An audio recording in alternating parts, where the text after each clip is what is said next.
Muy buenos días, estimados y estimadas estudiantes. Hoy vamos a hablar de la segunda unidad, el periodo colonial, de 1598 a 1810. El objetivo va a ser identificar a la colonia y el imperio como formas de organización política de una perspectiva de continuidad y cambio. Nosotros para comenzar tenemos que ver esencialmente los antecedentes previos al periodo colonial, ya que van a ser esencialmente el periodo de conquista. Lo primero que vamos a ver, vamos a hablar de los viajes de Colón, ¿ya? Esencialmente Colón realiza 4 viajes, ya como lo pueden apreciar en las imágenes, ¿ya? El primero de Guanajani, el segundo llega a República Dominicana y Cuba, perdón. El tercero recorrió las costas de la actual Venezuela y el cuarto recorrió las costas de Centroamérica. Estos viajes son súper importantes para todo lo que nosotros vamos a ver después. Para hacer estos viajes se hacen o se firman esencialmente las capitulaciones de Santa Fe. Bueno, y esencialmente, ¿qué son estas capitulaciones? Bueno, eran un documento escrito entre los reyes católicos y eh, Cristóbal Colón, ¿ya?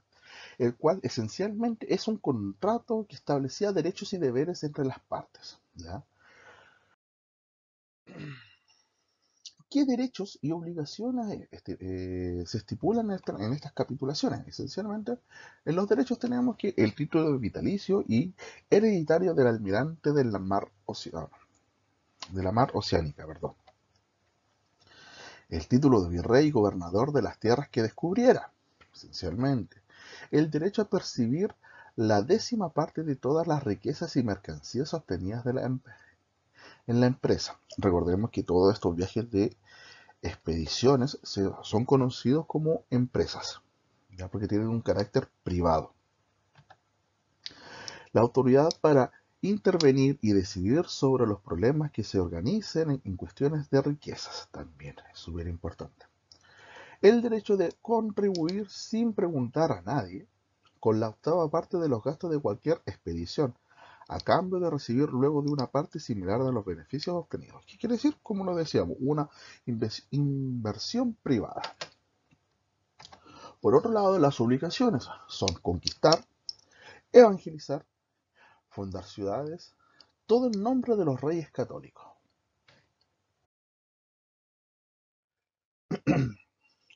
Ya entrado en el periodo de conquista tenemos y conquistado el continente sudamericano, ¿ya? Nos vamos a encontrar con Almagro versus Valdivia.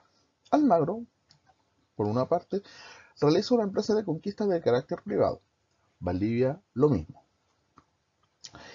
Almagro buscaba oro, por otra parte Valdivia buscaba oro y fama. Invirtió cerca de 600.000 pesos de oro, ¿ya? Valdivia, menos, invirtió solamente 200.000 pesos de oro. Partió desde el Cusco y llegó hasta el Valle de la Concagua. Por otra parte, Valdivia también parte desde el Cusco, ¿ya?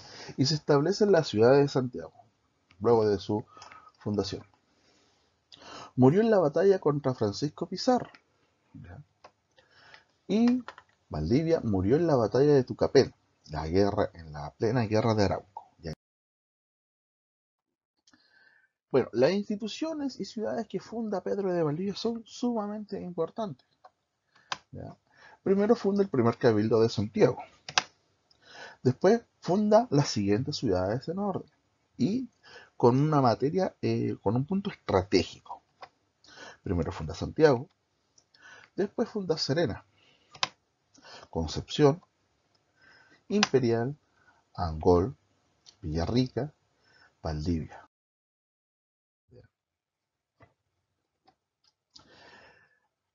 Para nosotros poder hablar ya esencialmente de lo que va a ser el periodo colonial, tenemos que darle término, de cierta manera, a lo que es el periodo de conquista. Y el desastre de Curalaba es el momento culmine de este proceso. Ya. En 1598 se enfrenta se da un enfrentamiento entre los mapuches y los españoles, donde muere el gobernador Martín García Óñez de Loyola, ¿ya? Y esto ocurre en el poblado de Curalaba, a las orillas del río de Lumaco, en la región de la Araucanía. Esto es importantísimo, porque sencillamente este hecho va a marcar una frontera y va a hacer que se replieguen los españoles, ¿ya? Y la zona sur esencialmente va a estar custodiada en este sentido por los mapuches y va a haber una frontera. Constantemente va a haber guerras, batallas, también transacciones, intercambios, etcétera, etcétera. Van a suceder muchas cosas en este proceso. Como decía, las consecuencias del desastre de Curalao. Se pierden territorios del sur del Biobío. Los españoles se concentran entre los ríos de Copiapó y el Biobío, lo que se conoce como el Chile histórico. ¿Ya? Se pierde la mano de obra indígena mapuche de la zona. Se establece una línea de fuertes en las fronteras del Biobío. ¿Ya? Comienza la relación de guerra, robos, saqueos al norte y sur del Biobío.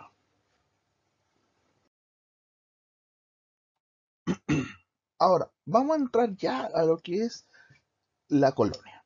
¿Ya? Y para empezar a ordenarnos con esto, vamos a hablar de la organización administrativa de la colonia, en donde en la cabeza vamos a tener al rey.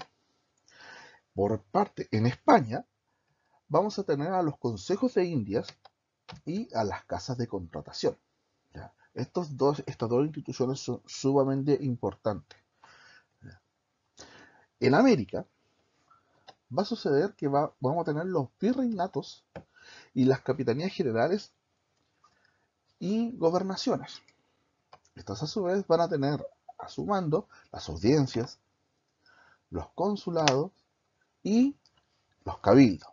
Súper importante también porque bajo un cabildo abierto, en 1810 nosotros vamos a tener los primeros indicios de nuestra independencia. La economía colonial, ¿cómo se daba esencialmente? Bueno, Chile en el siglo XVII estuvo marcado por ser una simple gobernación dentro del Imperio Español. El monopolio comercial limitaba con el intercambio con otros países, por lo cual a lo largo de los siglos XVII y XVIII surgieron mercados regionales en América necesarios para una relativa expansión económica. Esto va a conllevar que Chile mantuvo un contacto con el Virreinato del Perú y el Río de la Plata, además del intercambio con la metrópoli. Recordemos que en el periodo colonial, esencialmente, España prohíbe las relaciones comerciales con otros países que no sean de la corona española. O sea, no sea España o algunos de los virreinatos.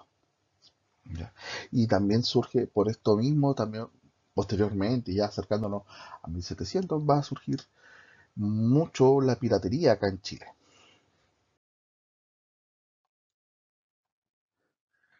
Las principales actividades económicas de Chile van a ser la minería, la agricultura y ganadería. Esencialmente, estos productos lograron abastecer el mercado local siendo el excedente exportado hacia Perú. ¿Ya? La producción agrícola se desarrolló en el trabajo de la hacienda. Súper importante esta institución de lo que es la hacienda. Y aquí fue, y aquí la fuerza de trabajo indígena fue sustituida por la población mestiza, surgiendo así las figuras del inquilino y el peón. ¿Sí? El comercio solo a partir del siglo XVII, la actividad artesanal local experimentó algún desarrollo en los llamados obrajes o talleres, donde se producían artículos como monturas, mantas, aguardiente, etc. Ya esto es un proceso en el comercio de especialización y de artesanos ya, que van a desarrollar sus habilidades. Los impuestos en la colonia. A ver, Lo primero que tenemos que hablar que los impuestos son un tipo de recaudación, ¿ya? Para la administración pública, esencialmente. Y el primero que vamos a tener es el quinto real, que consiste en la percepción por parte del rey de la quinta parte de los metales y de las piedras preciosas, ¿ya? La alcabala es el impuesto que se aplicaba sobre el valor de los bienes muebles o inmuebles que se transfería. ¿Ya?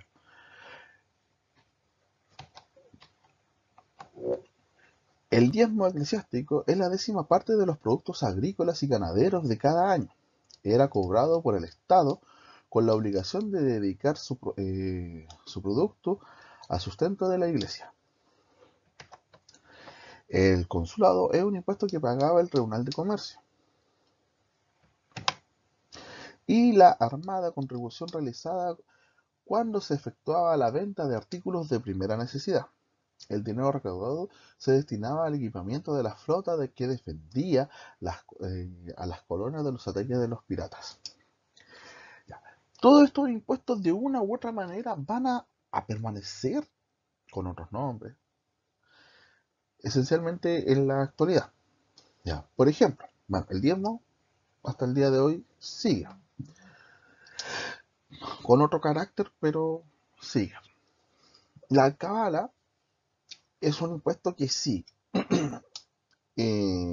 ustedes por comprar un bien mueble o inmueble que quieran transferir, existe de otra forma, ¿ya? Pero existe.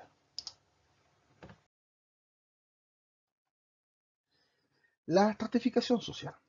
Bueno, esencialmente nosotros tenemos que hablar de la estratificación social, entendiendo de que esta sociedad no es, no hay una movilidad social, ¿ya? Y aquí tenemos los que son en la cúspide de la pirámide, los españoles, ¿ya? Que son los virreyes, gobernadores, presidentes, oidores de audiencias, arzobispos, obispos, curas, parroquias, de parroquias importantes, y superiores de comunidades religiosas, funcionarios y comerciantes de la corona. Esencialmente tenían estos cargos. Después tenemos los criollos, que son encomendadores, hacendados, con acceso a cargos de los cabildos. Podían ingresar a las comunidades religiosas y estar al frente de las parroquias. Esencialmente los criollos son hijos de españoles nacidos en territorio americano o en Chile. Mestizos, los mestizos, los mulatos y los zambos son peones agrícolas, artesanos, carpinteros, albañiles, etc. De las ciudades podría ingresar al clero. Ya los peones, o sea, los mestizos son ya un grupo más grande que va a tener más importancia posteriormente. Después tenemos los indios que eran encomendados a españoles y criollos o en resguardo que suministraban trabajadores para minas y haciendas. Ya. Y por último tenemos los negros que eran los esclavos que trabajaban en las minas y plantaciones. Esta estratificación social durante estos siglos XVII y XVIII van a ser fundamentales ya que van a determinar cómo la sociedad se va a desarrollar. Aquí no existe lo que es una movilidad social, producto de bienes de riqueza u otro.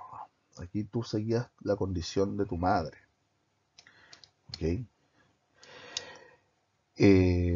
Incluso, por ejemplo, con los negros se daba esencialmente que entre más oscura era tu piel, más esclavos, menos derechos tenían y más esclavos eran.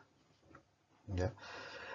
Los indios o aborígenes estaban protegidos por lo que se conoce como el derecho de Indias, que se va a crear esencialmente en España, para proteger de cierta medida el, el derecho de los habitantes reales de estos nuevos territorios. Ahora, la hacienda, lo que hablábamos anteriormente, que era una institución súper importante. Bueno, esencialmente fue el centro productivo más importante entre los siglos XVII y XVIII. Destaca la producción de trigo y su venta a Perú. Y en la hacienda tenemos que la organización social propia de ella.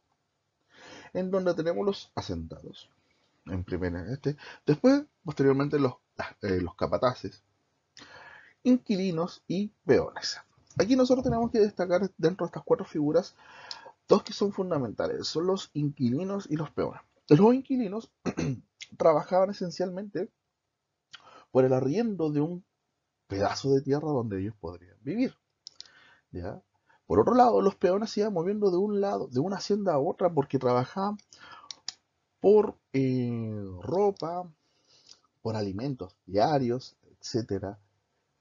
Todo lo que ustedes pueden, incluso sus derechos, en ese tiempo no existían lo que se conoce como los derechos laborales, y muchas veces eran niños quienes trabajaban en estas condiciones, en estas haciendas. ¿Ok?